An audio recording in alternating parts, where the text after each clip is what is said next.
Hello दोस्तों, तो आज के इस वीडियो में हम बात करेंगे श्रीलंका वर्सेस अफगानिस्तान का खेला जाएगा फर्स्ट ओडीआई मैच 2 जून फ्राइडे। वेन्यू की बात करें तो इस बार का जो वेन्यू है वो रहने वाला है श्रीलंका का home ground Mahinda Rajapaksa international stadium. तो इस वीडियो में मैं आपके साथ बहुत सारी डिटेल शेयर करने वाली हूँ और जानेंगे महिंदा राजपक्षा की pitch report, weather reports, last matches दोनों ही टीम्स के head to head record, team analysis, team comparison, playing 11, dream 11, toss prediction और साथ ही में इस फर्स्ट ओडीआई को कौन सी टीम जीत सकती है इस पर भी बात करने वाले हैं। तो अगर चैनल पर नए हो तो चैनल को सब्सक्राइब कर लेना और वीडियो अगर अच्छी लगे तो लाइक ज़रूर कर देना। चलिए आगे बढ़ते हैं और बात कर लेते हैं महिंदा राजपक्षा की पिच कैसी रहती है। तो अगर मैं यहाँ की पिच की बात करूँ ना तो बैटिंग पिच है, क्योंकि फ्लैट सरफेस है और जहाँ पर फ्लैट सरफेस होता है तो वो पिच जो है वो बैट्समैन को काफ़ी ज़्यादा मदद करती है और यहाँ पर अच्छा खासा स्कोर आपको देखने के लिए मिलने वाला है। साथ ही अगर यहाँ पर बात करें तो स्पिनर्स जैसे जैसे मैच शुरू होता है तो वहाँ पर आपको स्पिनर्स जो हैं वो इफ़ेक्टिव नज़र आएंगे, बट शुरुआती ओवर्स में आपके लिए पेसर्स इफ़ेक्टिव रहने वाले हैं, क्योंकि यहाँ पर पेसर्स को भी विकेट्स मिलते हैं और स्पिनर्स को भी मिलते हैं, लेकिन स्पिनर्स को तब मिलते हैं जब थोड़ी सी पिच पुरानी होने लगती है। एवरेज स्कोर यहाँ पर रहने वाला है 251 रन्स का, काफ़ी अच्छा बाउंस मिलता है यहाँ पर। और जो भी टीम यहाँ पर टॉस जीतेगी वो यहाँ पर बॉलिंग प्रेफर कर सकती है, क्योंकि अगर हम पिछले मैचेस की बात करें जो यहाँ पर ओडीआई हुए हैं तो उसमें ज़्यादा मैचेस जो हैं वो बैटिंग सेकेंड करने वाली टीम ने जीते हैं। तो यहाँ पर जो भी टीम टॉस जीतती है वो बॉलिंग प्रेफर कर सकती है। पेसर्स वर्सेस स्पिनर्स की अगर हम बात करें तो पिछले 10 मैचेस में पेसर्स को 60% विकेट्स मिले हैं इस पिच पर और वहीं स्पिनर्स ने 40% विकेट्स निकाले हैं। अब हम बात करेंगे दोनों ही टीम्स की रीसेंट फॉर्म पर। उससे पहले अगर आपने हमारा टेलीग्राम चैनल ज्वाइन नहीं किया है तो टेलीग्राम चैनल आप हमारा ज्वाइन कर लीजिए, डिस्क्रिप्शन में आपको लिंक मिल जाएगा। क्यों करना है आपको हमारा टेलीग्राम चैनल ज्वाइन? क्योंकि मैं आपको बता दूं हमारा आईपीएल का टारगेट था 50 लाख का प्रॉफिट अर्न करना, जिसमें हमने प्रॉफिट से अबव अर्न किया है, यानी कि आईपीएल में हमने 53 लाख का प्रॉफिट अर्न किया है। अगर आप लोग भी हमारे साथ नेक्स्ट सीरीज़ में प्रॉफिट अर्न करना चाहते हो तो अभी जाकर टेलीग्राम चैनल हमारा ज्वाइन कर लो, डिस्क्रिप्शन में आपको लिंक मिल जाएगा।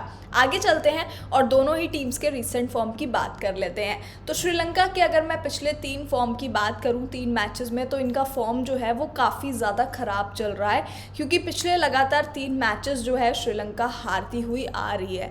लास्ट मैच की बात करेंगे तो श्रीलंका का न्यूजीलैंड के साथ ओडीआई हुआ था न्यूजीलैंड के होम ग्राउंड में, जहाँ पर श्रीलंका ने पहले बैटिंग की, सिर्फ 1 से 57 बना पाई थी और यहाँ पर ऑल टीम आउट हो गई थी। न्यूजीलैंड ने चेस कर लिया टारगेट और श्रीलंका 6 विकेट से इस मैच को हार गई थी। उससे पहले अगर मैच की बात करें तो न्यूजीलैंड ने पहले बैटिंग की, 274 का टारगेट दिया था और यहाँ पर आप देखो कि न्यूजीलैंड जो है वो 274 बना लेता है और श्रीलंका से विकेट्स नहीं निकल पाती हैं, यानी कि एट लास्ट विकेट्स निकली, बट उन्होंने काफ़ी अच्छा खासा स्कोर न्यूजीलैंड ने बनाया था। और श्रीलंका की जब बारी आई चेस करने की तो 76 पर ही ऑल टीम आउट हो गई थी और 19.5 ओवर्स में। तो श्रीलंका जो है ये मैच काफ़ी बड़े मार्जिन से हारी थी 198 रन से न्यूजीलैंड के होम ग्राउंड में। उससे पहले इंडिया के साथ हुआ था ओडीआई मैच श्रीलंका का, जहां पर इंडिया ने पहले बैटिंग की और आप देख सकते हो टारगेट दिया इंडिया ने 390 का, जहां पर श्रीलंका से सिर्फ 5 विकेट ही निकल पाए थे और इंडिया ने 390 बना लिए थे और श्रीलंका को 73 पर ही ऑल आउट कर दिया था 22 ओवर्स में। तो श्रीलंका की अगर हम फिलहाल की कंडीशन देखें तो ना तो इनसे पहले बैटिंग होने में स्कोर जो है वो बड़ा बन रहा है और ना ही यहाँ पर श्रीलंका चेस कर पा रही है, क्योंकि आप देखो न्यूजीलैंड में 274 का टारगेट था, इन्होंने आधा भी नहीं बनाया, 76 पर ही ऑल आउट हो गई। इंडिया ने 390 दिया टारगेट और वहाँ पर 73 पर ही ऑल आउट हो गई। तो श्रीलंका की कंडीशन अभी बहुत अच्छी नहीं चल रही है, क्योंकि लगातार ओडीआई मैचेस जो हैं वो हार कर आ रही है न्यूजीलैंड से, इंडिया से। बट अब इस बार सामने होने वाली है अफगानिस्तान, तो उन्हें काफ़ी अच्छी अपनी ध्यान के साथ उतरना पड़ेगा आज के मैच में, क्योंकि बॉलिंग अटैक के साथ साथ उनको अपना अपना बैटिंग ऑर्डर भी काफ़ी काम करने की ज़रूरत है। अगर मैं बात करूं अफ़गानिस्तान के रीसेंट मैच की, तो पिछले 3 मैचेस में से सिर्फ एक लास्ट मैच हार कर आई थी श्रीलंका के साथ जो हुआ था। अब आप इसमें देखो, अफ़गानिस्तान ने पहले बैटिंग की, 313 का टारगेट दिया और श्रीलंका ने यहाँ पर इसको चेस कर लिया था। यानी कि श्रीलंका में कैपेसिटी तो है, बट जो आप इनका रिसेंट फॉर्म देखोगे ना पिछले 3 मैचेस का, तो वहाँ पर टीम जो है वो फ्लॉप होती हुई नज़र आई है। और सामने टीम भी न्यूजीलैंड और आपको इंडिया टीम थी, तो वहाँ पर उनका श्रीलंका का मैं कहूँगी कि कमज़ोर पड़ गई। बट इस बार अफ़गानिस्तान है, तो अफ़गानिस्तान के साथ जो लास्ट मैच हुआ है ना, वो तो श्रीलंका जीत गई थी। यहाँ पर अफ़गानिस्तान 4 विकेट से इस मैच को हार जाती है, क्योंकि श्रीलंका 313 का टारगेट चेस कर लेती है। उससे पहले अगर हम मैच की बात करें तो अफ़गानिस्तान का श्रीलंका के साथ ही हुआ था, जहाँ पर अफ़गानिस्तान ने पहले बैटिंग की, 294 बनाया और श्रीलंका ने चेस कर लिया था। मतलब पूरा चेज नहीं कर पाई थी, 234 पर ही रुक गई थी और अफ़गानिस्तान 60 रन से ही मैच हार गई थी। यानी कि जब इन दोनों के बीच में हेड टू हेड होते हैं ना, तो ज़्यादा बड़ा मार्जिन नहीं रहता है और यहाँ पर दोनों ही टीम्स मैं कहूँगी कि वो एक अच्छा स्कोर बना देती है अफ़गानिस्तान, और वहाँ पर श्रीलंका भी थोड़ा बहुत चेस करने की कैपेसिटी रखती है। उससे पहले अफ़गानिस्तान का जिम्बाब्वे के साथ हुआ, जिसमें जिम्बाब्वे पहले बैटिंग करता है, 135 बनाता है और अफ़गानिस्तान चेस कर लेता है। अफ़गानिस्तान 4 विकेट से इस मैच को जीत गया था। तो ये हो चुके हैं अफ़गानिस्तान के रिसेंट मैचेस, जहां पर हमने देखा कि अफ़गानिस्तान लास्ट मैच एक अपना हार कर आ रही है, लेकिन उससे पहले कि अगर हम 2 मैचेस की बात करें तो अफ़गानिस्तान जीत कर आई है। अगर श्रीलंका की बात करें तो श्रीलंका का रिसेंट फॉर्म जो है वो काफ़ी ख़राब चल रहा है, क्योंकि लगातार बहुत बड़े मार्जिन से उन्होंने ओडीआई सीरीज़ न्यूजीलैंड के अगेंस्ट और इंडिया के अगेंस्ट हारी हैं। बट इस बार सामने अफ़गानिस्तान रहने वाली है, तो एक बराबरी का मुकाबला देखने के लिए मिलेगा, क्योंकि अफ़गानिस्तान और श्रीलंका यहाँ पर जब आपस में खेलते हैं तो इतना बड़ा गैप देखने के लिए नहीं मिलता है और दोनों ही टीम्स में बराबरी की टक्कर देखने को मिलेगी। वो कैसे, वो मैं आपको आगे बताऊंगी। उससे पहले हम जानेंगे कि दोनों ही टीम्स की हमारी प्लेइंग 11 क्या रह सकती है। तो अगर मैं अफ़गानिस्तान की प्रोबेबल प्लेइंग 11 की बात करूँ तो रहमानुल्लाह गुरबाज, इब्राहिम ज़दरान, नजीबुल्लाह ज़दरान, हशमतुल्लाह शाहिदी, रहमत शाह, मोहम्मद नाबी, राशिद खान, गुलबदन नायब, मुजीबुर रहमान, फजल फारूकी, नूर अहमद, ये रहने वाली है अफ़गानिस्तान की प्रोबेबल प्लेइंग 11। और ये हमारी प्रोबेबल है, फाइनल प्लेइंग 11 टॉस के बाद पता चलेगी। तो उसके लिए आपको हमारा टेलीग्राम चैनल ज्वाइन कर लेना है, क्योंकि सारे अपडेट्स आपको टेलीग्राम पर मिल जाएंगे। तो सबसे पहले गुरबाज की बात कर लेते हैं। तो इनका रिसेंट फॉर्म की बात करूँ तो इतना अच्छा नहीं चल रहा है। और अगर मैं आगे बात करूँ यहाँ पर इब्राहिम ज़दरान की, तो इब्राहिम ज़दरान का आप रिसेंट फॉर्म जो है वो आप देखोगे कि लास्ट मैच में फ्लॉप रहे थे, उससे पहले 38 रन बनाए, 9 रन बनाए हैं, यानी कि बहुत अच्छा तो मैं नहीं कहूँगी। नजीबुल्लाह ज़दरान की बात करें तो लास्ट मैच में ये भी नहीं चले, एक बॉल खेलकर आउट हो गए थे। उससे पहले 23 रन्स और 17 रन्स का कंट्रीब्यूशन इन्होंने भी किया है। हजमतुल्लाह शाहिदी की बात करें तो काफ़ी अच्छी फॉर्म चल रही है, क्योंकि पिछले आप 3 मैचेस देखोगे तो काफ़ी अच्छी पारी भी इनकी तरफ से आई है।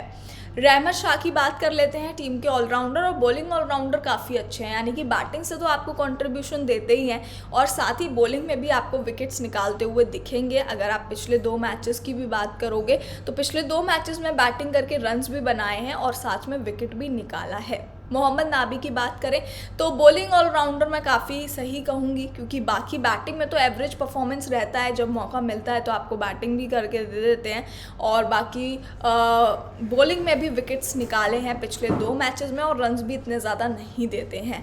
राशिद खान बॉलिंग ऑलराउंडर काफ़ी शानदार रहने वाले हैं और अभी तो हमने इनका परफॉर्मेंस देखा ही है आईपीएल में, तो इम्पॉर्टेंट पिक रहेंगे राशिद खान आज के मैच में।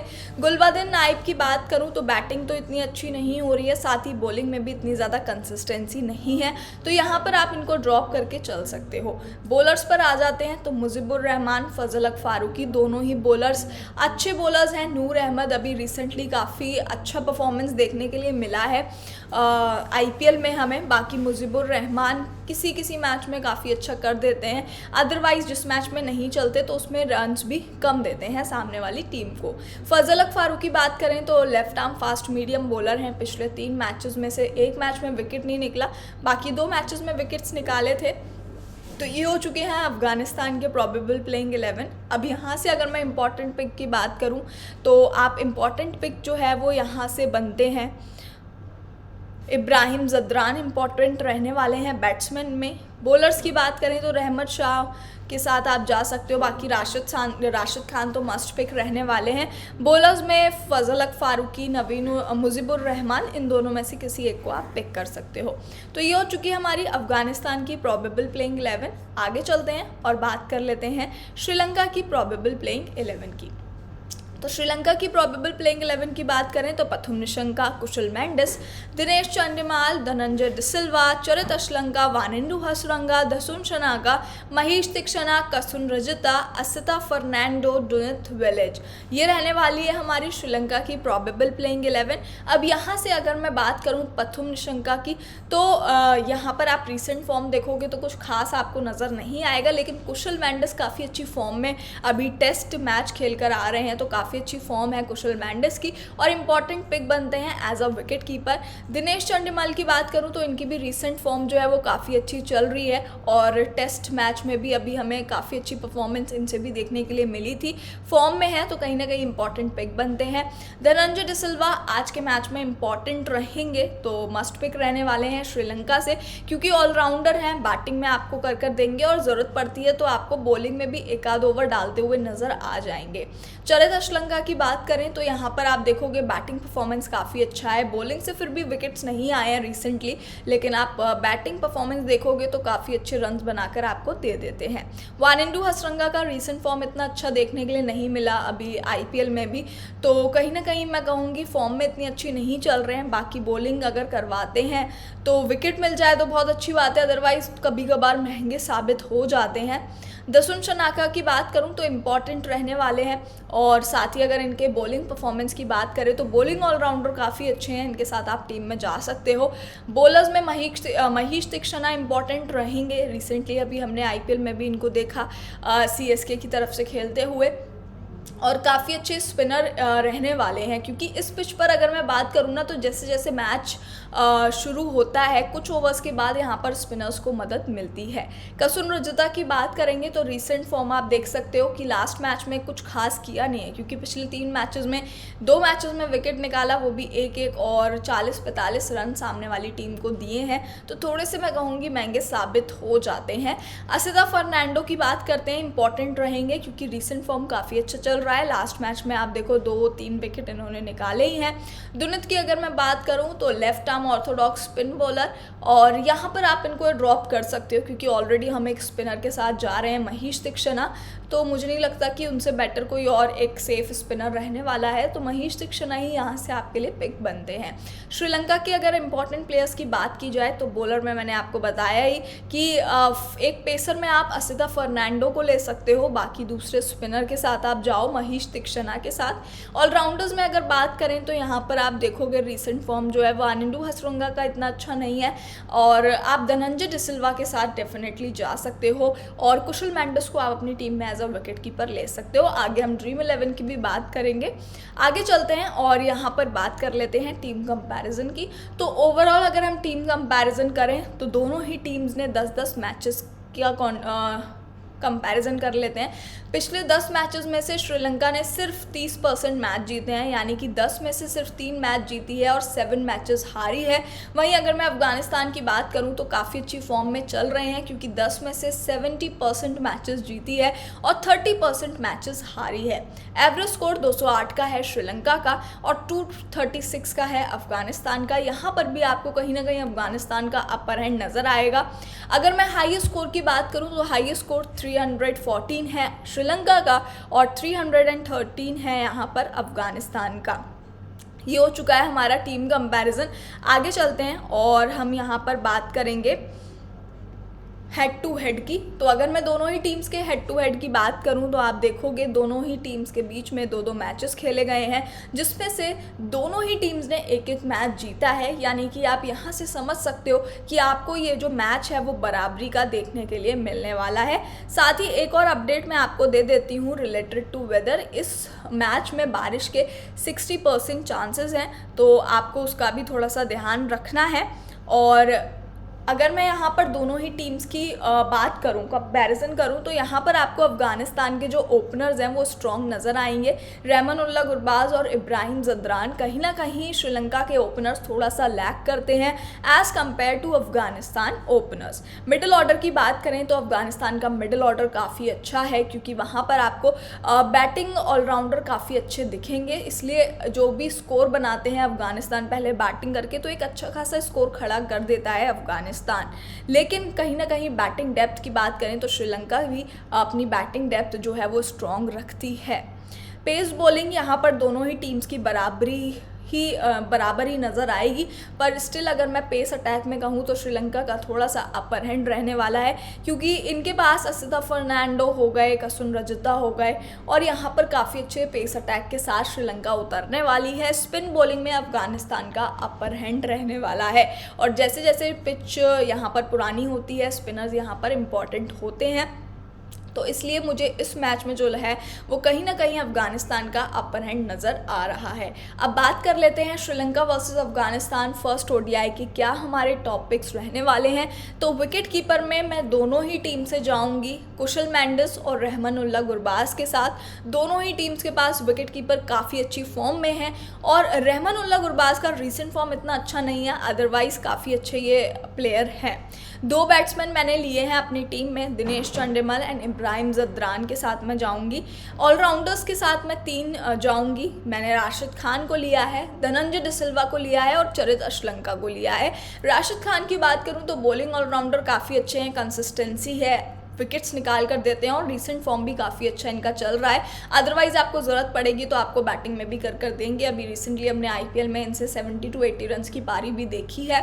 धनंजय डिसिल्वा की अगर मैं बात करूं तो बैटिंग ऑलराउंडर काफ़ी अच्छे हैं, वहीं चरित अश्लंका भी बैटिंग ऑलराउंडर काफ़ी अच्छे हैं। तो 3 ऑलराउंडर्स के साथ मैं यहाँ पर जाऊँगी। बॉलर्स की बात कर लेते हैं तो मैंने अपनी टीम में 4 बॉलर्स लिए हैं, क्योंकि इस पिच पर आपके लिए पेसर्स और स्पिनर्स दोनों ही इफ़ेक्टिव रहते हैं, दोनों आपको विकेट निकाल कर देंगे। शुरुआती ओवर्स में पेसर्स को ज़्यादा सपोर्ट करती है और बाद में यहाँ पर स्पिनर्स को सपोर्ट करती है। तो Mahesh Theekshana as a spinner मैं अपनी टीम में लूँगी।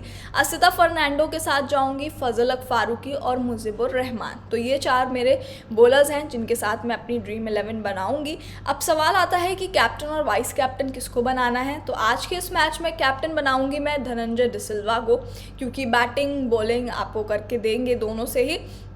बॉलिंग में अगर मैं बात करूं तो वाइस कैप्टन की बात करूं तो असिता फर्नांडो को मैं बनाऊंगी अपनी टीम में वाइस कैप्टन, क्योंकि बॉलिंग से काफ़ी कंसिस्टेंट हैं और यहां पर आपको विकेट्स निकालते हुए दिख सकते हैं। तो ये हो चुकी है हमारी श्रीलंका वर्सेस अफगानिस्तान की ड्रीम 11। सारी चीज़ें हैं जो मैच से रिलेटेड वो मैंने आपको इस वीडियो में शेयर कर दी हैं।